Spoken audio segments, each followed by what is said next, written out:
There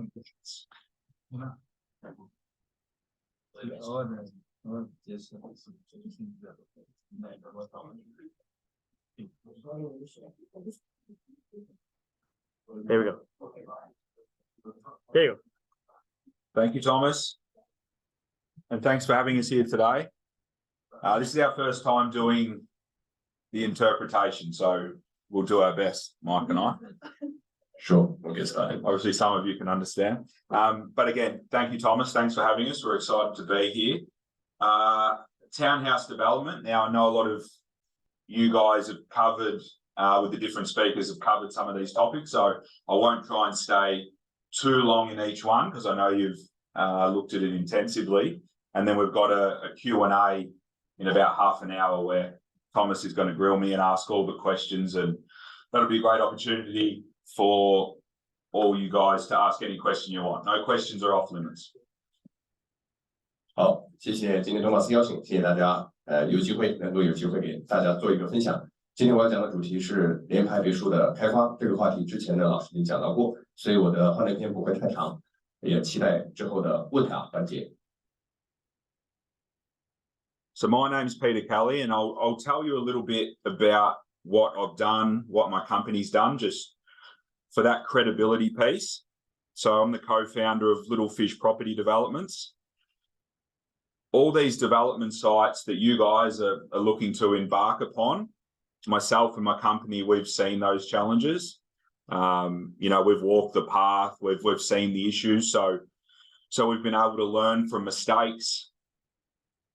We started with one project, a friend and I, and now we can lay claim to well over 100 different development sites.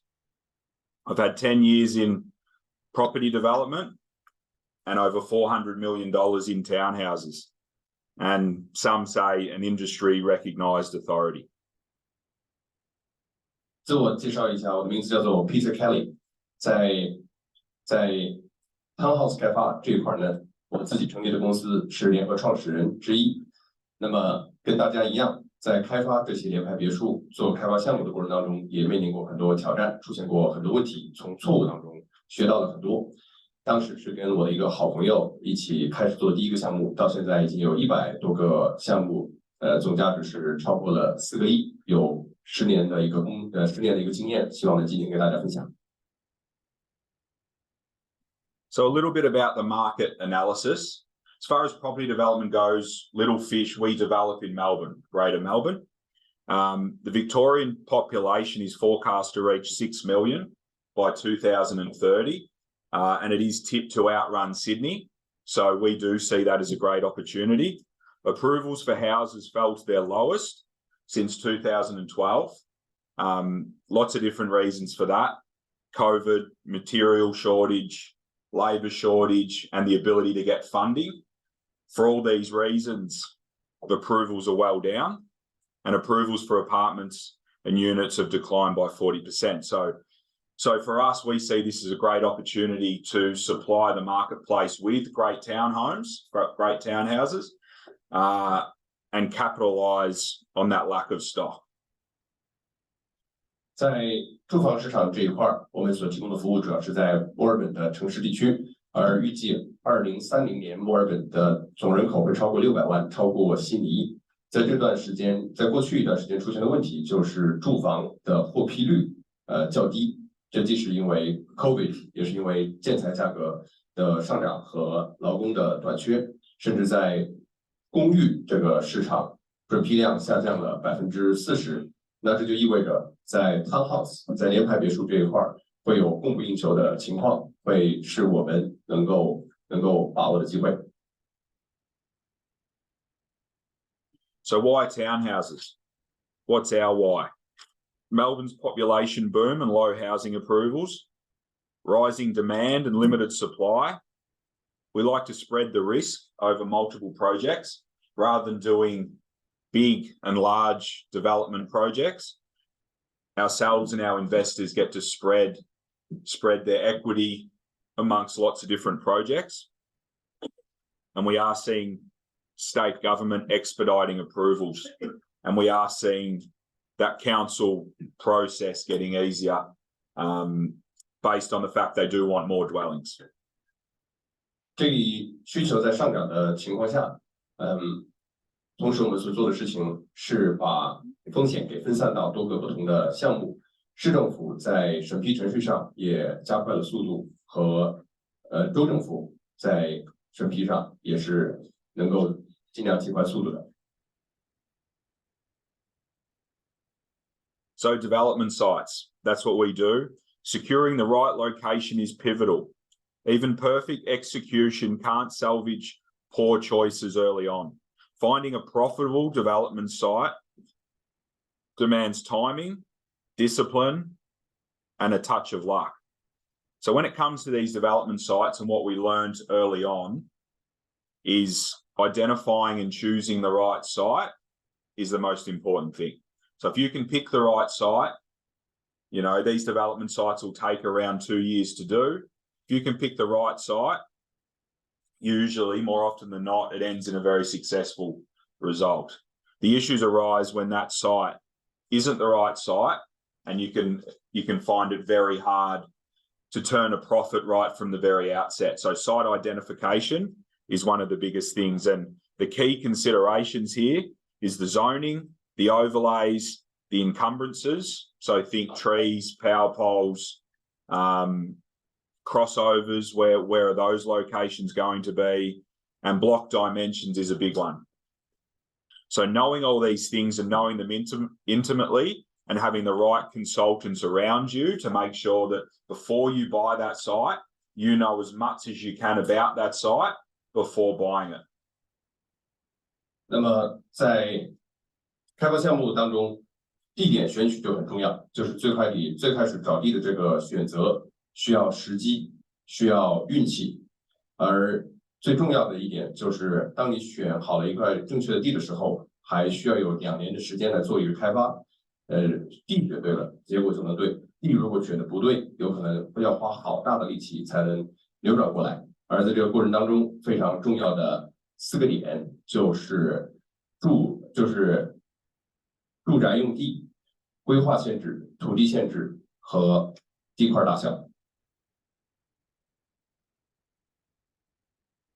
So residential zoning, I know you guys touched on a bit of this yesterday, so I won't spend too much time on it. But the zones that we find best for what we do, so townhouse development, are your GRZ zonings and your neighbourhood residential zones. For me and what we see and the suburbs that we like to develop in, the neighbourhood residential zone is quite common. Our type of development isn't, you know, we like to stick 2 stories, 2 to 3 to 4 on a block. So these neighbourhoods, we find are quite sought after neighbourhoods as well. And that's where we can best put our townhouses and get those best results. 在住宅用地这一块，就是我们经常说到的联排别墅开发的，这些用地的话呢，常见的类型有这3种 ：GRZ、NRZ 和 Gross Zone。我们所说的1开2或者1开3，主要是在 NRZ 这个分区，这是我们擅长去建2层楼的 townhouse， 做2个或者3个开发的用地。Planning overlays are another important one. These will restrict what you can and can't do. So it's very important that as a developer, and whilst identifying sites, it's extremely important that you are across these, or you have people in your team that are across these. So whether that's your town planner, your designer, architect, draftsman, whoever that might be, they need to be across these overlays and how they do restrict what you want to do. Some of the key overlays to consider: heritage overlay, the special building overlay, which is a flood-prone area. That is getting quite tricky at the moment. Melbourne Water are increasing their restrictions, and it is becoming harder to deal in the special building overlay areas. You've got your vegetation protection overlay, which is super important to appreciate, and a similar one, which is your significant landscape overlay. So these areas, they are more inclined to protect trees and vegetation, and it is important that you do keep that in mind when designing your development and make sure you are including significant landscape in these designs. But having a good understanding of those areas is super important. You need to research these relevant overlays and stay updated with local interpretation. So whoever your consultants are, you need to make sure they're very good in the area that you are looking to develop, and they do have a good relationship with that specific council to make sure that all these things are thought about before you buy the site and commit to that site. It will mean you have a much smoother journey through your development process. 在选完地之后，我们还需要考虑在内的就是规划限制，哪些事情是能做，哪些是不能做的。这个时候就需要找到一个专业的团队，在设计的时候，在考虑这些规划限制的时候，提前做出计划，包括需要沟通的一些权威部门，像 Melbourne Water 和在考虑植被保护、地貌保护的时候，通常需要更重视对树木以及植被的保护。这些会是需要在设计和开发当中都需要提前考虑的点，需要做出了解、做出研究，对本地市政府的想法要很清楚。这种情况下呢，专业人士起到的作用就是提供专业意见和对市政府的相关法规做出诠释。这会是最好是在买地之前就考虑在内的，这样的话，接下来的这个开发的过程会更顺利。And just quickly, before I do go to the next slide, I'll explain what little fish, us in particular, like to do and don't like to do when it comes to overlays. With heritage overlays, we do like to try and avoid them. These areas are quite protected and not always encouraging to development. We don't want to be caught up in council and caught up in VCAT, and these areas and these overlays can end up going that way. So we do like to avoid heritage overlay especially.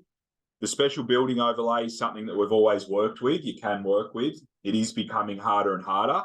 So it's not a no with the SBO, the special building overlay, but it is one that we do need to do a lot of due diligence with Melbourne Water before we move forward with a site, but love to avoid it if we can.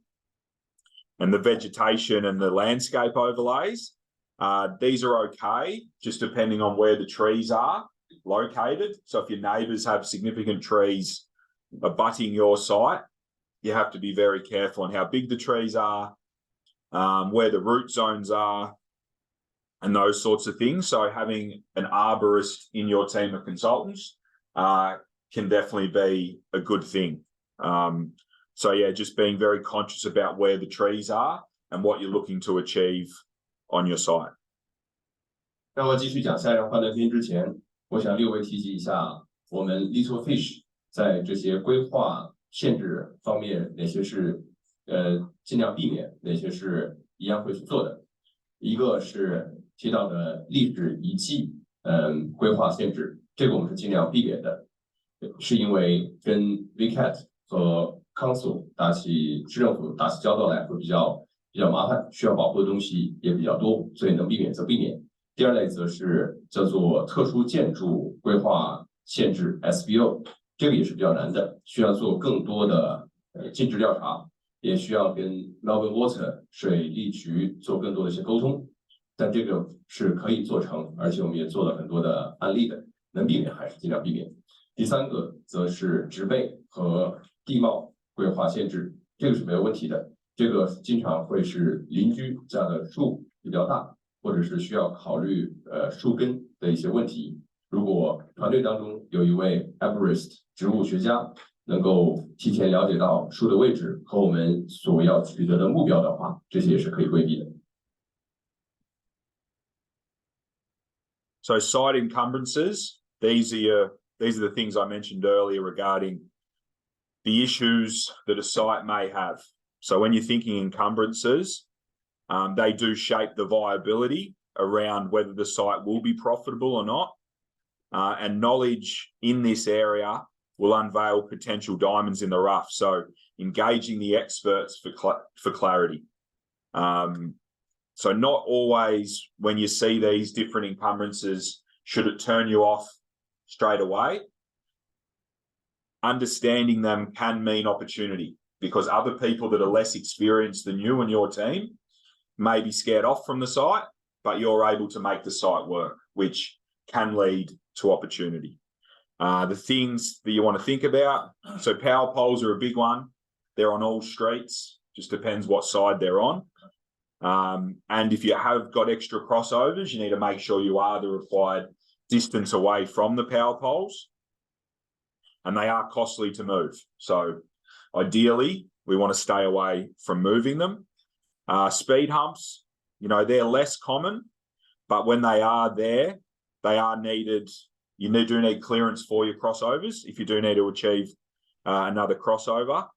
And those costs are somewhat significant, not as significant as power poles. So that's another one to consider. Bus stops are probably less common, but one that we probably steer away from. And if there is a bus stop out front of your house, it suggests that buses are going up and down that street as well, which isn't a positive when it comes to development sites. And trees. Trees are probably the most common. The location, whether it's on your land, your neighbour's land, or it's on council land out the front. So it's important to understand whose tree it is and the likelihood of that tree impacting your design. So it's super important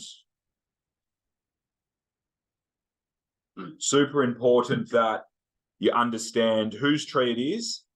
If it's your tree and it's on your site and there's no vegetation overlays and you can remove it, that's great. But if it is on your neighbour's side and they probably won't remove it, you will have to look at the tree protection zones and will that affect your design? Trees are a tricky one, so you have to respect trees. Trees. 在土地限制这个方面呢，它会影响到整个项目的盈利率，所以如果我们能提前知道这些土地限制且善于利用的话，有可能还是能挖到宝的，也不用因为土地有这些限制而感到害怕。相反，当你了解了这些土地限制的话，可能是你的机会，而对于别人不敢去碰这些地块的话呢，他们就会损失掉这个机会。5大方面主要是电线杆、交叉路口、减速带和公共汽车以及树木。在公共汽车这一块呢，如果说你附近或者门口有公共汽车上上下下的话，那它这块地可能本身也不太适合，对于做开发用地来说，并不是最理想的一个状况。如果是树木的话呢，我们需要知道这个树木的所有权是你的邻居的还是市政府的，对设计有何种影响？如果是你自家的树木，只要是不涉及到植被限制的话，是可以移除的。如果是邻居家的树木的话，就需要考虑哪一些是需要保护的区域，提前做出计划。总而言之，树木是一定要保护好的。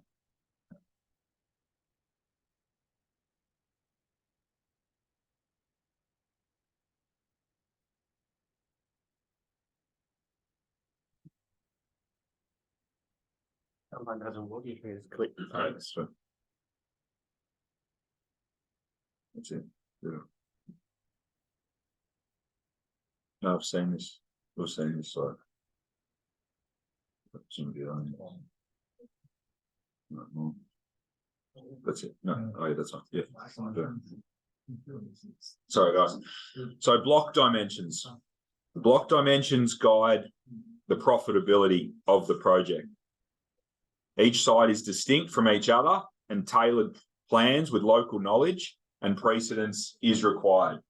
So each site is different and it needs to be treated as such, whether it's orientation, dimensions, what frontage does it have, where are the neighbours located, all these things need to be taken into consideration. So when we do our duplexes, our side-by-side, 15 metres is very common for here around Melbourne. Any less, you start to be getting tight. Your crossovers, your 2 crossovers out the front to access to each one gets tighter. But in saying that, when you have got right of way out the back, then that can open up opportunities there. But ideally 15 metres of frontage, but we do love if we can be 16 or 17 metres.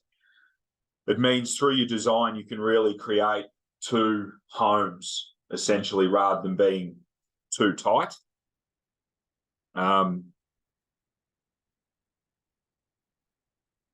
So when you are looking to do these type of developments, it's very important that you know your area and know your council.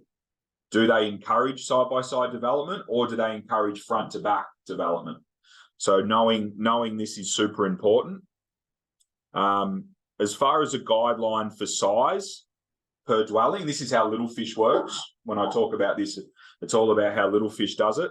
But your standard 600, 700 square metre sites, we love to cut them in half. Unless it's a corner, sometimes we like to go 3 townhouses on a corner, which is personally one of my favourite types of development. We like to minimise any common property. Any land, we want it to be on the owner's titles, because that's value. So when you do a side-by-side on a 700 square metre site, each landowner will have 350 square metres, which is good, which then will result in a strong sale price. Now, other potential issues and challenges that need to be considered on the blocks. You've got your front setback, and you've got your side setbacks and your rear setbacks as well. So these all need to be considered before buying a site. So like I said, having that team, the designer, town planner, all these people will help you identify what can go on this site, because you need to figure out what can go on the site before then you can look at the resales, and then you can figure out your feasibility before you move forward.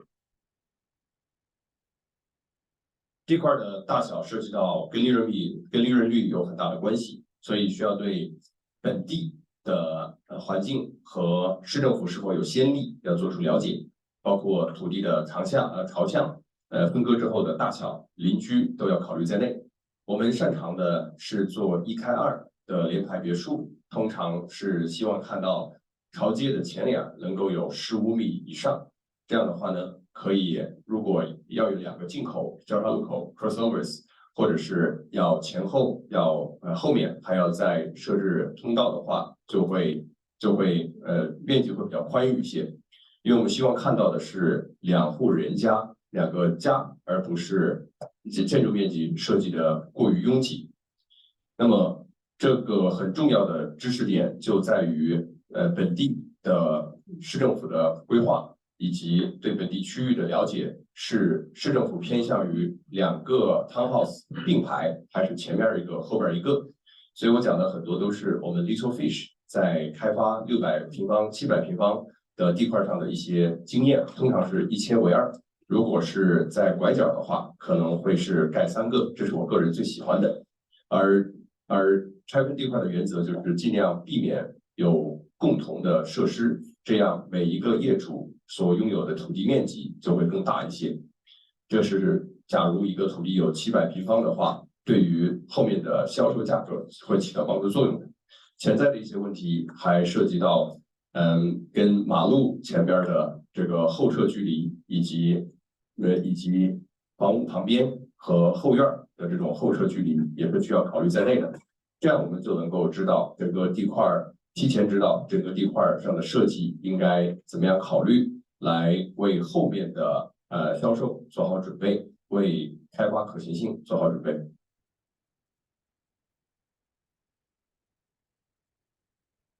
So financing options, and this is what we see here at Little Fish. I won't spend too much time on this because I know some of the other guys have got this well covered. But common different finance options we see is, you know, your mainstream lending, residential lending through your major banks, private lending. We see joint ventures done as well, where you can team up with certain people, and which can be super advantageous to get into the market. If you are battling to get into the market, some key insights. capitalizing interest, so having the interest paid at the end on sale of new townhouses, loan stages, purchase, transition to construction, and then consider investment if retaining, and then capital necessities. So, having that sort of 25 to 35% to decrease risk. A lot of what we see at Little Fish and a lot of our clients, and there's all different scenarios and horses for courses, but a lot of our investor type clients will put in about 55 to 60% of the equity, and that usually gets to buy the land, and then they pay for the soft costs with equity and cash as well, and then they'll look to loan the build. And that's something that we see really keep the risk down. None of these people have any issues in getting finance, and it means that you can keep those holding costs down, and your lending is only during that build phase. The mortgage, the more your lender can be on mortgage at that point, can be the first mortgagee, which is obviously important, but they never have an issue getting finance. And it means that during those planning stages and early documentation stages, you're not paying lending for your project. 接下来我要讲的是融资方式这块儿，有其他的老师讲过，我就不会花太多的时间。可以是来自于主流银行，可以是来自于私人借贷，也可以是合资项目、合资企业。这些如果是合资企业的话呢，那么这种合作方式可能对于新手或者你还有所犹豫进入市场的话会有所帮助。那么我想讲的是主要的一些观察是体现在利息上和在不同的阶段如何能够做好成本控制这个方面。比如说我们有一些投资人，他们会是在买房的时候投入55%到66%的现金，也就是说在实地的成本上会降低，而贷款会发生在建筑这个环节，这种情况下风险会降低，因为获得建筑贷款的情况通常是找到一级贷款抵押，做一级贷款抵押，所以他们在融资这方面不会有困难，实力成本也降低了，所以这个是在初期做规划和做开发的时候可以考虑的一个方案，风险会更低一些。So legal structures, I'll go through these sort of pretty quickly, but it can often depend on the nature of the project. So are you selling? Are you holding? Are you doing a mixture of both? Are you doing one development, or is this something you're going to keep doing long into the future? Who are your stakeholders? Have you got multiple partners involved? Asset safety, so protecting your assets and knowing your risks. Common structures, we see unit trust, family trust, and inside companies. Less common structures, partnerships potentially, joint ventures is something we do less and less of, and self-managed super funds, which we see some of, but not as many as your particular trusts. 在法律架构这一块呢，我们要先思考的是这个项目是卖还是持有，还是两者的混合，以及你是只做这一次开发，还是将来会持续去做，需要考虑在内利益相关方和各个合作机构以及这个资产安全的问题。常见的法律架构的形式会是单元信托、家庭信托以及成立公司来做这些事情。我们相对少见的形式则是合资企业partner 的这个个人 partner 的形式，以及 SMSF 是养老金来做建筑项目。当然了，并不是说这些方式这个不可取。So the design phase. Initiate the design phase with surveys and a focused vision, ensuring a blend of aesthetics, functionality, and market appeal. So here at Little Fish, this is probably the site identification coupled with the early design stage is essentially where that vision comes to life. So that vision that you had before you bought the site, you need to make sure that vision comes to life in that early design stage. So bedrooms, how many bedrooms did you envisage getting during that acquisition stage? And here at Little Fish, doing the duplexes and that sort of thing, we do look to provide families with a great option to live in these homes. So we do look to achieve 3 to 4 bedrooms, good sized living zones, kitchen, living and meals is one of the most important parts of a house. If our design doesn't allow for 4 bedrooms with a really good living zone, sometimes we'll drop back to do 3 bedroom homes, but with significant living areas.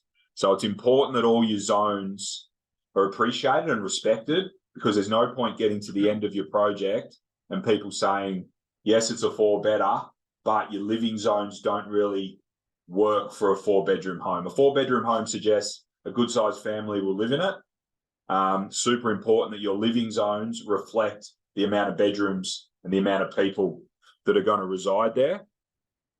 So things like powder rooms, easy access from living zones, but far enough away that your powder room isn't off a living zone. Garages, aim for double, but singles are very common in the duplex space. But if you can achieve slightly oversized single garage, your buyers will appreciate that.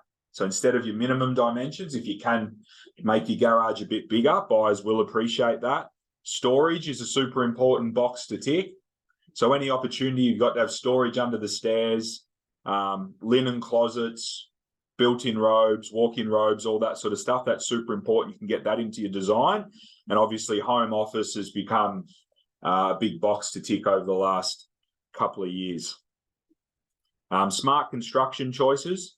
So in those early design stages, you need to make sure that your designer is thinking about the buildability of the site, because you will thank yourself when you get to the end and your build costs aren't through the roof. External finishes, and it's what Robin touched on as well, which is a great point. Making sure the aesthetics are really there in your design, but making sure you're not over-speccing the facade and your materials are too expensive. Because once you get through town planning and they stamp your design and then you get to build stage, it can be troublesome to then look to change facades and that sort of stuff. So you need to be onto these decisions from the outset. And then obviously target your high return on investment, and you need to uphold the integrity of the development. So collaborating with architects, designers, and agents to make sure when you get to the end of that 2 years that your design and your townhouses will be extremely sought after. People fall in love with them and they pay you money for them. 在设计这个阶段，我们当然最开始就会考虑到审美的角度和如何能够有更大的一个市场吸引力。那么这个是我们 Little Fish 在做地块选择的时候就会提前考虑在内的，是有一个愿景在里边，而这个愿景是从一开始的计划过程当中就考虑在内的。我们的1开2的项目当中呢，通常会是3个或者一定是会确保3个或者4个的卧室，同时也会希望居住在这里边的家庭有足够大的客厅和活动的空间。如果说一个设计出来是一个4个卧室，但是活动空间客厅不够大的情况下呢，我们情愿把它变成3个卧室，然后客厅就能更大一些，家庭中居住也会更舒服一些。还有一些屋内的设施，像化妆间、车库也是很重要的考虑，尽量是建双车库。如果建不了双车库的话，那么单车库也尽量把面积做得更大一些。还有储藏间，以及在更多的设计当中，在家办公 home office 也是非常越来越受欢迎的一个设计。整体的设计过程当中，我们需要考虑在内的是以始为终。在最开始做设计的时候，除了考虑到审美以外，也要考虑到设计出来的东西在后期容不容易实现。比如说外墙，如果说设计很漂亮，它的成本也会很高，而且一旦开始设计的话就很难，开始施工的话就很难再修改。所以在整个过程当中，除了是考虑到设计的这个实质以外，还要考虑到这个 ROI 投资回报率等等，这样你最后设计出来的一个产品会是符合市场需求，也能够卖出价格。So I'll quickly do this. Your essential consultants, which you've been able to hear from a lot of them over this weekend. So, but early stage, you need your broker, your accountant, your solicitor. Super important that you've got all those guys working as a team to make sure that you're set up to maximize your development.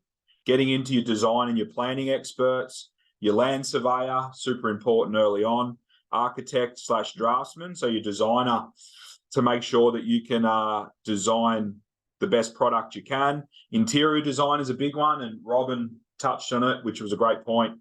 An interior designer, make sure you're not overspending in the interior design space, but make sure they're delivering a product to the marketplace that, again, people fall in love with. And town planner, super important as well. And just circling back, probably another one, the trees, the arborist is becoming more and more important. And then when it comes time to build and sell, your builder, super important. And then also your real estate agent that can be involved throughout the whole process. It's a good thing to have them as a sounding board. So when the product comes out at the end, they're across it, they agree with what you've done, and they can maximize those results for you. 在整个过程当中，我们会接触的专业人士有很多，有建筑商和会计啊，这个律师啊，他们都是以一个团队的形式来运作的。在开发的过程当中呢，我们也会需要跟规划师、土地测量师、设计师打交道，包括刚才 Robin 提到的内部设计师也很重要，他们能确保整个项目不会过度花费，也同时保证设计出来的终端产品是用户将来的客户会喜欢的。另外就是城市规划师、植物学家和我们作为建筑方以及房产中介的重要性。在整个过程当中，房产中介可以一直来跟他保持沟通，来寻求他的一些反馈意见，确保最后设计出来的房屋是能够充分发挥它的最大价值的。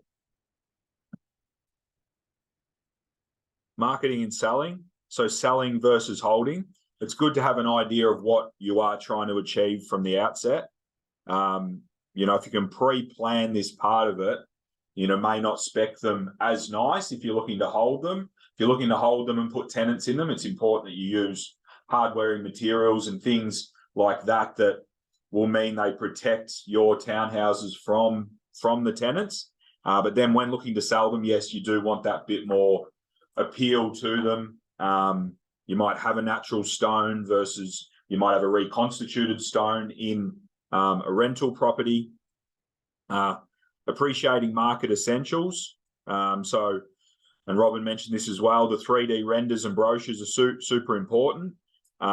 Utilizing tangible touch points so your clients can appreciate what you are selling them.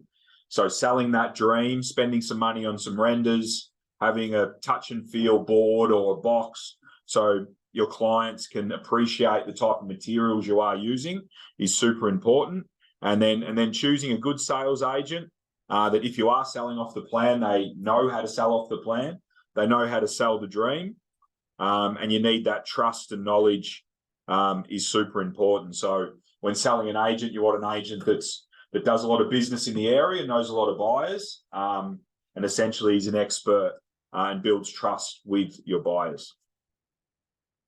在销售这一块呢，我们也需要提前考虑好这个房子最终的用途是用于出租还是用于高端的住宅，这会涉及到建材的选择。如果是出租的话，那可能会选择比较结实一点的材料；如果是这个用于住，那么我们可能会选择天然石头这样一些能够卖出更高价钱的材料。这个过程其实就是把你对于这块地的愿景的梦想来卖给将来的客户的一个过程，还有整个3D 图的渲染，让将来的客户能够去欣赏到这些建材和这些建筑物的美是非常重要的。房产中介在这个过程当中，除了会协助计划以外，还需要把你的这个梦想卖给将来的受众。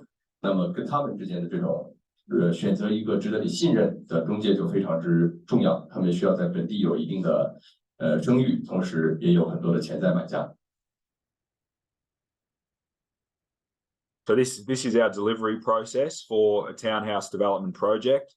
So it kicks off with design. Obviously, before that, we had the site identification and the purchase stage and negotiation stage and due diligence. But we go from design to town planning, working documentation, which is super important. It's super important that your documentation is watertight, and that feeds into what Robin was talking about variations. If your documentation's tight, it leaves the builder less opportunities to charge you variations, which, as Robin said, they charge you more. Not Riser though; they're very honest builders, but they will charge you more as variations. And then you get into your demolition and tender stage, where you run a tender with multiple builders, then you build them, then you've got your sales and marketing. 我们整个服务的提供流程是这样的。首先就是第一步的地块选取做尽调，第二个就是做设计，第三个就是这个城镇规划，第四个就是这些文件的准备，要确保在这个过程当中文件准备是牢靠的，这样的话呢，跟 builder 沟通起来的过程就可以避免对方额外收费的情况。当然了，这个是刚才 Robin 提到的一种情况，不是所有的 builder 都是这样。Robin 的公司 Riser 就做得特别好。另外，最后一个就是招标选择靠谱的建筑商。So the risks and mitigations when it comes to this type of investment, and I'll go through them. Liquidity risk,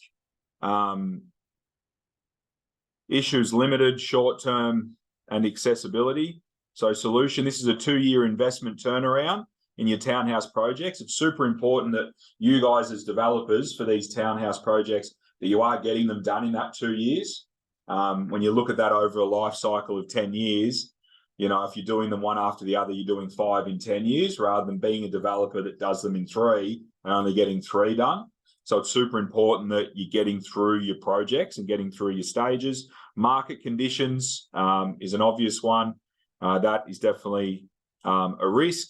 I think if you do these developments and the market is average when it comes time to sell, if you are in a position to hold one or hold both or 3 or 4, whatever that looks like, that definitely mitigates a lot of that risk for you guys as property developments. Project duration, it's super important again that your projects are hitting that circa 2 years, sub 2 years. Sales prices, so not meeting projected prices. So this is super important that when you're doing your feasibilities and your due diligence at the start, that you have a clear vision on what it is that you are trying to achieve on that site. If you've got a clear vision on that and you achieve that through your design and you've worked with your comparable sales and your sales are realistic, that's going to mitigate that risk of getting to the end and not being able to achieve your prices. So it's super important you have a really strong understanding of what your product is worth. Natural disasters, that speaks for itself. And then builder bankruptcy, which again, Robin spoke about a lot, but here at Little Fish, when it comes time to builders, we've got great relationships with a lot of builders. We get solvency letters from our builders' accountants before we start any project with any builder. We talk to past clients. We look at the product that they have built and have completed, which is super important. So yeah, I've been involved in over 150 development projects, and I've had one builder go belly up on us, touch wood. And and we're able to get another builder that we had a great relationship with to come in and take over. So it can happen, it does happen, but for you guys as developers, you need to make sure that you're minimizing the risk of that builder going belly up. And a big one is, what I've found is, the cheaper the builder, potentially they're not as good a builder, and potentially you would be exposed with going to them. And COVID's definitely found out a few of those cheap builders. They have gone broke over the last couple of years. 在风险以及风险规避这个方面，有很多要考虑的因素，包括流动性风险、市场状况、房地产市场、项目持有时间、销售价格、自然灾害和建筑商破产等。那么在市场这一块，我们需要提前想好自己是持有还是销售。在项目时间上，超过2年该怎么办，以及是否有一个明确的愿景，将来是建造出来之后会什么样的一个结果，希望取得的销售额是否可行，都是要考虑在内的。关于建筑商的选择这个方面呢，我们过去也跟很多的客户打过交道，在我开发的150多套项目当中，也曾经出现过有一个 builder 不得不 builder 做不下去，需要找人接手的情况，但这种情况只发生过1次。当然了，这种风险是需要考虑在内的。如果碰到这个建筑商破产该怎么办？这里我的建议是呢，不要选择便宜的建筑商。在 COVID 的疫情过程当中，有很多便宜的建筑商，他们展露出来的风险会更多，最后确实也有很多都破产了。So these are just a couple of case studies that we did. So the Waterdale Road project, which is that one, that's a completed project that we finished earlier on this year. And this one in Hampton East is one that we're halfway through. So you can look at them more in depth. I know Thomas is going to send this presentation out on the email, but this is just a typical sort of project for Little Fish. This isn't Little Fish picking out its 2 only projects that have done well. This is typical type stuff. Waterdale Road was a 3 townhouse corner site. Like I said, that's my favourite type of development site. And this project was sold in the back end of last year. So when the market was a bit flat, when interest rates were strangling buyers a little bit. So I think I know this could have definitely been better selling in a better market, but it was a good project. So it was able to be sold in a lower market and still do well. Tarwin is a side-by-side dual lock. You got buy price, soft costs, construction costs, holding costs. Our clients hold those costs during the build, so we try and minimize those. And those homes are worth today, and agents have told us they're worth 2.2 million each. So that's going back to building proper family homes, be extremely sought after once they are finished.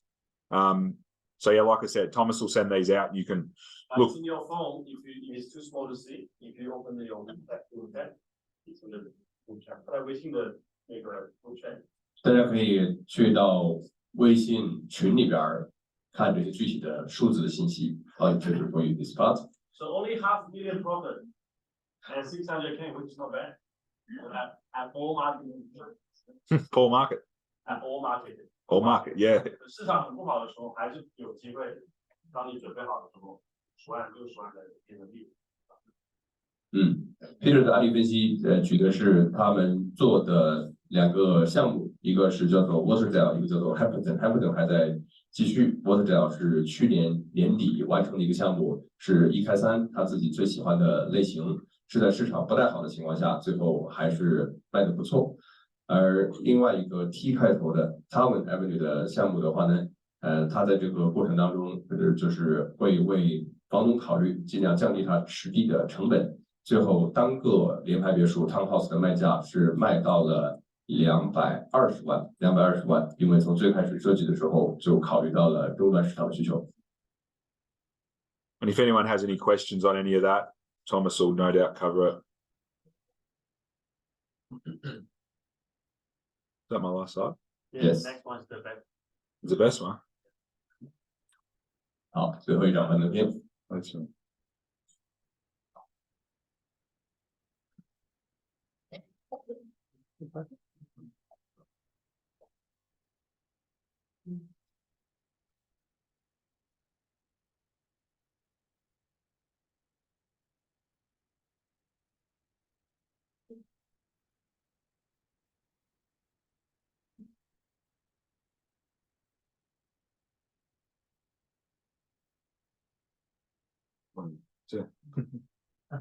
That's important.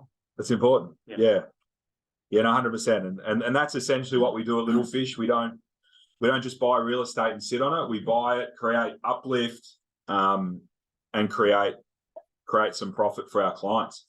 So it's super important that from the very first point right to the end, everything's done and managed correctly. So from identifying and buying the site, getting the design right, the interior design right, getting it built right through a good builder, not the cheapest one, not the most expensive one either, getting the one that we're going to get the most value for money from, and then running a good sales and marketing campaign. And yeah, dual occupancy can be profitable. 好，这是最后想告诉给大家的一句话，就是不要等资本增值，而是去创造更大的价值。这也是在 Little Fish 我们为所有客户做的一些事情，从最开始的地块选取到设计到建筑施工，选择不是最便宜的，也不见得会是最贵的，而是最好的，包括到最后的这个销售环节。我想告诉大家一个信息，就是1开2 Duplex 这样的项目一样也是可以挣钱的。谢谢大家。好的，我们12点半午饭暂时还有20-30分钟时间啊，我借用这个很珍贵的机会，我们来代表一些收集到的问题跟学员来采访一下这个 Pete。第一的话呢是我们纠正一下这个数字啊，可能我刚才弄错了，就是目前全部完成的是120个项目，正在 active managed 的是正在进行中还没有完成的，但开始的是80个项目，是吗？有这就对。I do have a few questions that I've collected from students to be asked before we have lunch at 12:20 or 12:30. To clarify with you some of the figures, the site the project you are doing now, you've already finalized 120 projects. Now you still have 80 projects ongoing. It's my understanding, right? Yeah. 对的，是的，还有80个。然后这里面有多少个项目？是因为 Little Fish 有包括帮客户找地，那如果是你帮客户找地的话，有多少的项目是赚钱的？如果有些客户是自己找完地再来找你，有多少的项目是赚钱的？ Does it make a difference for the profit between the projects that you have done the site identification for clients and clients bringing their own land for you to develop? Is there a major difference? Do they all make profits? Which is more, which is less? Yeah, definitely the sites that we can identify and run our due diligence and feasibility piece over before they do come to us. Not to say some clients have got it right, but I think it's probably more luck than anything. We manage townhouse sites right around Melbourne. Some clients bring the land to us and we help them manage it to the best outcome possible. But definitely the return on investment is higher when we can find the sites. 肯定是我们给客户做选地和做尽调的地，通常利润比会更高一些。当然，有的时候有的客户他们也能够提前选好地，如果运气好的话，这块地选的非常不错，也是可以有较高的回报的。不过我们如果能够做完尽调，帮客户来做选择的话，回报会更高。有很多初级的开发商，他如果资金够的话，他可能什么都想做，也想做幼儿园，也想做这个Medicare GP 的诊所，然后也想做这个多套的或者是多层的。那为什么你们选择了，就是说刚才你有简单的提到，但是为什么你们要坚持选择就只 focus 所有的 resources， 在这个把所有的资本跟精力都花在了这个双拼上。I understand that many developers may wish to build childcare centers, GP clinics, and multi-story or multi-purpose dwellings, and they work with similar builders like you. What the question I want to ask is, why do you choose to focus on your niche, which is duplex only, rather than the other without developers on different projects? Yeah, great question. I think in anything you do in life, you need to do something you're good at, but you need to really focus in on what it is you do. I don't think you can do this and do this and do this and expect yourself to be really good at it. So you need to point out what you're really good at and hone in on that. And our space is definitely, this duplex space and turning the old 600, 700 square meter site, which people used to grow up in, and that's where families used to live, into these circa 300, 350 square meter homes. That's our niche. We've done well over 100 of them, and we've got hundreds and hundreds more to come. But I think you need to focus in on your niche and be really good at that and be an expert in that. 好问题。这个我的观点是，人不可能擅长做所有的事情，还是要选择自己独特的、能够做好的事情去做。这有一个专注在里边，也有一个在找到了你擅长的事情之后，不停的去锻炼，来做到最好。这就是为什么我们在做双拼的时候，把600、700平方的地开成300、350平方的2个 townhouse 的时候，会把它同样看作是一个家庭的住宅用房，也是我们的 niche 专长所在。有很多这个市场上的想要做开发的投资人，可能是第1次或者第2次、第3次，他们目前我发现还是很缺乏信心他们认为市场的这个情况不太好，利息增长、人工增长，builder 倒闭，买不到便宜的地或者说没有一些设计的方向等等。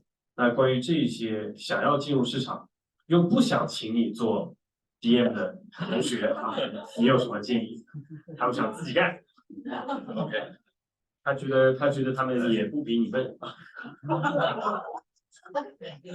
There are those investors who believe they're smarter than you. And usually they are new investors that want to develop their first, second, or third project, in which case there may be lack of confidence because of increasing high interest rate, increased labor costs, higher land acquisition cost, or lack of designing direction. So for those people, for those investors who want to get into the market, and for those people who may not be willing to start using DM service at the first stage, what's your suggestion to them? I think when you tackle these projects, it's super important that you have expertise and you have time to run them as well. I think some people think that they can run them as a side hustle and run them on the side. They do need a lot more attention than that. Like I said, if you can wrap these projects up in 2 years and run them successfully, there can be a great margin at the end. For us, the fact that we've got to the volume that we have means that, I've employed a full-time site acquisition person who just looks at sites all day long. We have real estate agents who come to us and say, hey, do you want to buy this? Do you want to buy that? And that's just one example over a full process of the expertise that we have in each department. When we use our consultants, architects, draftsmen, whoever it might be, the pricing that our investors pay is much cheaper because of the volume we do. But then it comes down to the expertise, which is making sure you're identifying the right site and getting the right design on it. So this isn't an industry, Thomas, that you can just come in and buy a site, whack some townies on it, and it's going to make money. It just isn't that easy. It isn't that easy. There needs to be a vision. The sites need to stack up. The suburbs need to stack up. So something that we've learned in recent times is that build prices have gone up so high. It's super important that we are developing in the right areas, that we are getting the resales. The resales are super important. Some people say you make money when you buy. in this game, the sales need to be there. You need to be in suburbs where the sales are really hitting the note and you are delivering to make sure there's a profit margin there.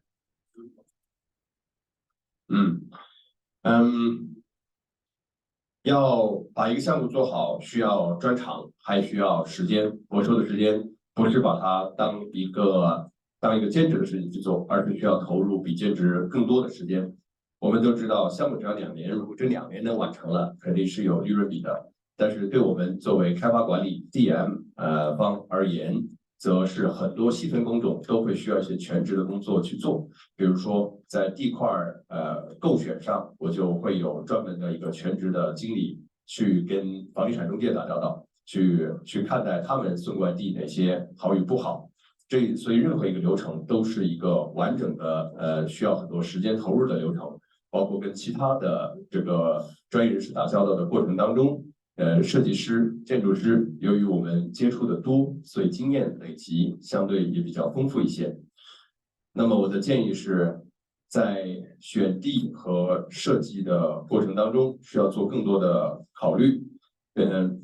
除了是要有一个愿景，自己要做成什么样的产品以外，还需要知道的是，你所选的这个郊区和你选的这个地块，它的数字可行性是否能够堆砌上来，是否从商业上可行。第二个就是在你决定要建之前，需要提前考虑好房产后续的销售，能够提前锁定一些销售客户也很重要。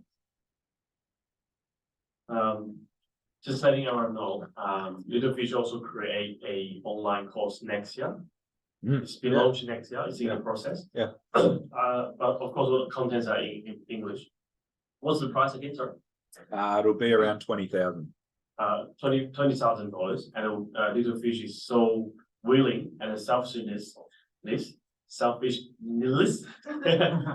to give away all their secret weapon tools and then their IP for those who do not want to hire another DM, but DIY and then maybe make this into their profession in future. Yeah, and we give you guys a discount as well.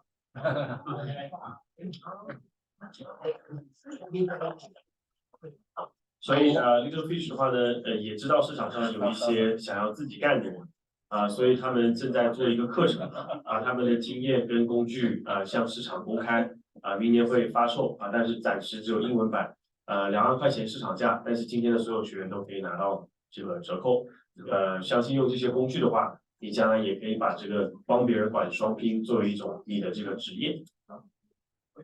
Next question is, if the size is very good, this is very common. A lot of investors can be in motion, but sometimes they may have extra skill. When the size is very good, but very competitive in the market, people want to fight for that location, either corner block or school zone. Would you choose to pay for a little bit premium to secure that site and then make it work, or would you just walk away? 所以市场上有一些这个地块是很常见的问题，就是这个地块地理位置非常好，它可能没有树，可能是在这个角落的也可能在校区然后呢大家都想抢这一块地，那这个时候肯定你是要拿高一点的价格才拿到这块地。您会选择就是拿到这块地之后，然后再让它变得有利润，还是你就会放弃？ Yeah, Thomas, good question. I think you always need to set your limit. You always need to set your limit. If it is a site like that and it is going to auction and you know it's going to be extremely sought after, like you said, corner sites, school zones, all this sort of stuff, and it is going to auction, you know that it's going to go really well at auction. It's important. You still go back to your numbers and you might have a bit of a stretch budget that you might go to. The numbers have to rule. It doesn't matter how good a site it is. If you pay too much for it, it will be hard to make it work, but make sure you do your due diligence beforehand. But I love ticking all the boxes. Love corner, love school zone. You know, if it's ticking all these other things, well, it's a site that you need to get, but you still need to do your numbers and set your limit. Always need to be able to walk away, Thomas.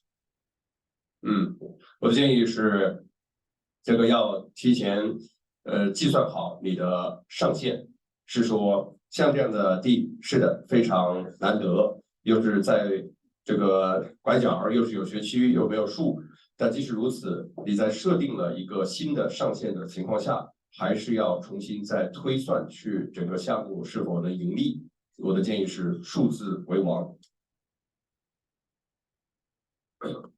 Okay, so a couple of questions for the crowd audience again during the presentation.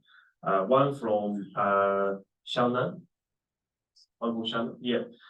So is that a good time to buy a site in Ivanhoe now or 3 months ago? So I think it's very common that people ask at certain suburbs, is that a good time to buy now? Like Waverley, Doncaster, Bentley. What's your judgment on that? Yeah. 是不是买一个区的好时候？比如说 Ivanhoe， Yeah. 会不会是一个低点？ Is that your question? Yeah. I think as far as what suburbs to buy in now, I think school zones have never been more important. And you guys probably know a bit more than me, but with immigration very aggressive at the moment, I think the school zones are extremely important. But for me, a good suburb's a good suburb, and then a good site's a good site. So we develop sort of right around Melbourne, predominantly sort of southeastern suburbs and east is where we identify and buy a lot of our sites. I think from the macro point of view, I think it's a reasonable time to buy. Interest rates have gone up. They look to be slowing. And I think there's a lot of positive indicators in Melbourne's real estate market. So I think now is a good time. And I think the stronger the suburb that you can get into, I think it can only hold you in good stead. What's the last sentence again? Hold you in. Hold you in good stead. So blue chip suburbs have always been important to be in. I think when developing, the blue chip suburbs have those stronger resales, and that can protect your project. 我想先说学区房的重要性。在现在移民越来越多的情况下，学区房在任何一个区都是首要的考虑点。所以在什么是好的这个区上和什么是好的选地上，我觉得这两个定义还不一样。这也是为什么我们 Little Fish 会一直专注于东南区的原因。从宏观经济的角度来看，现在是值得买的。从你选择的郊区来看，如果它是一个蓝筹股的区域，确实只要是后续的 resale 能做好，确实是可以考虑的。I got 2 questions here. You can pick one because we have the time for lunch. But Pete and his team, Ben here, and then there's a few at the back. They will hang around with us. Hang around for lunch, yeah. For lunch, and then you can ask more specific question that is related to your interest. 所以 Pete 跟他的团队会午饭的时候还跟我们在一起，所以我们这里可能只有一个问题的时间啊。我问2个啊，然后他选一个啊，然后午饭的时候你可以问一些更详细的关于你有兴趣的问题。First question is from Kevin. Kevin asked, "Hey Pete, how is the service calculated? I guess it's service fee fixed or percentage, like maybe as an industry benchmark or as you as well, for either the site acquisition and project management versus project management only without site acquisition." That's question number 1. Question number 2 is from Tony. So considering resale price, how do you identify the site is good for the side-by-side duplex? I've seen most of your case study here today, maybe located in Ivanhoe and Ivanhoe. What about Caulfield South, Bentley East, and Blow by the suburbs? So the first, what's that? Which one repeat? I'll do both if you want. Okay. So our fee is 8% of the build cost for the project management, the DM service. And if you're going to use our DM service, we charge $10,000 for site acquisition, which that's nearly the most important part. And for $10,000, you get opportunity to off-market opportunities, make sure you get the right site, gives you the best chance for profit, and then we get our 8% of the build. 第一个是服务费这个方面，我们的 DM 开发管理服务费是整个项目总价值的8%。在此基础之上，由你决定是否要使用我们选地的服务。这个的是1万的一个固定的收费，会帮你找到有一些不在市场上的房源，确保你的 ROI 投资回报能够做到最大。Second one. Second one is how you choose the suburbs, because today's case study is only around Idaho. But what's your opinion? Yeah, right. Those other ones. Yeah, cool. As far as the suburb selection, yes, super important. Where we find the best resales in those southeastern suburbs, Caulfield, yes, Glen Ira, Council of Glen Ira is a great place to be. Bayside Council is a great place to be. If you had to ask my favourite two, Bayside and Glen Ira are my two favourite municipalities.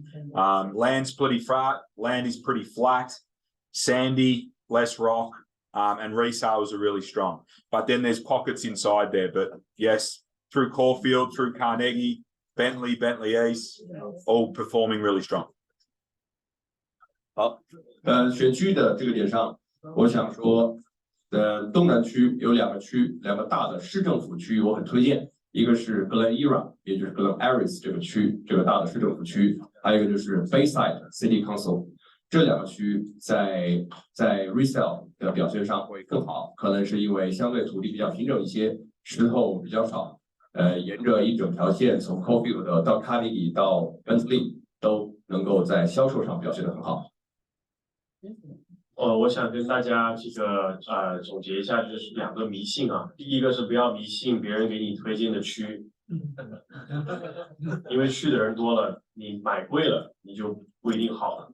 而是我们见过很多项目在同一条街上有一个推的，有一个赚的，所以更多的是你自己的团队和你买的那块地的时候的价格，是不是刚好是没什么人跟你抢的？那天下大雨没有人来拍卖，那天是圣诞节有人家里去世了一定要卖，或者是通过什么关系你私下找到了啊。然后第二个迷信的话呢，就是之前也有很多学员找到我说 ，Thomas 听说双拼不赚钱，听说这个不赚钱，只有那个不赚钱。但是这么多年呢，总会有人跟你说 childcare 赚钱 ，childcare 不赚钱，双拼赚钱，双拼不赚钱，这个区赚钱，这个区不赚钱，所以这些都是市场噪音，说明他们没有自己的系统。所以刚才Pete 分享的这两个项目呢，不只是他们最好的项目，也不只是他们唯一的两个项目，也不只是 Pete 的项目，市场上还有，就像我说的，总有一小部分开发商，在任何市场的情况下，市场永远不好，他永远赚钱。市场好太多，市场不好太多，所以最关键的是我们作为开发商要准备好这是这个。那今天时间关系问题啊，我们这个那个午饭已经准备好了一段时间，不然会冷掉。那我们有私下的问题可以来问这个 Pete。那最后的话，我给他一个以及 Robin 早上的这个礼物。那先送你一点盏灯。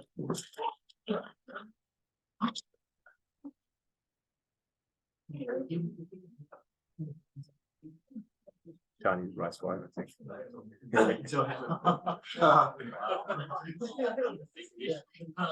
Fish. Thank you, mate. Thank you very much. 你把3个给我们卖给老师。那个大家可以去午饭，然后回来的话是1点25分回来，谢谢。多谢。Thanks, Mike. Thank you so much. Thanks, Thomas. That was good. Made it easy. Yeah. How was that? Oh, very good, very inspiring. Nice. My opening, just no, I think I'll try to go into detail. Can I ask just one sentence? You just say 8%. It's the answer for your charge, right? Yes. This is the sales price or your like a construction. Totally Just construction. So just construction, not the contract. sales price. Not the sales price. So just construction contract. Okay. So if it's $1 million, it'll be 80. Yeah. Okay, simple. So, should probably just. 帮我放屁。你可以的，你可以的。Ah, yeah. Like I said, Yeah. 7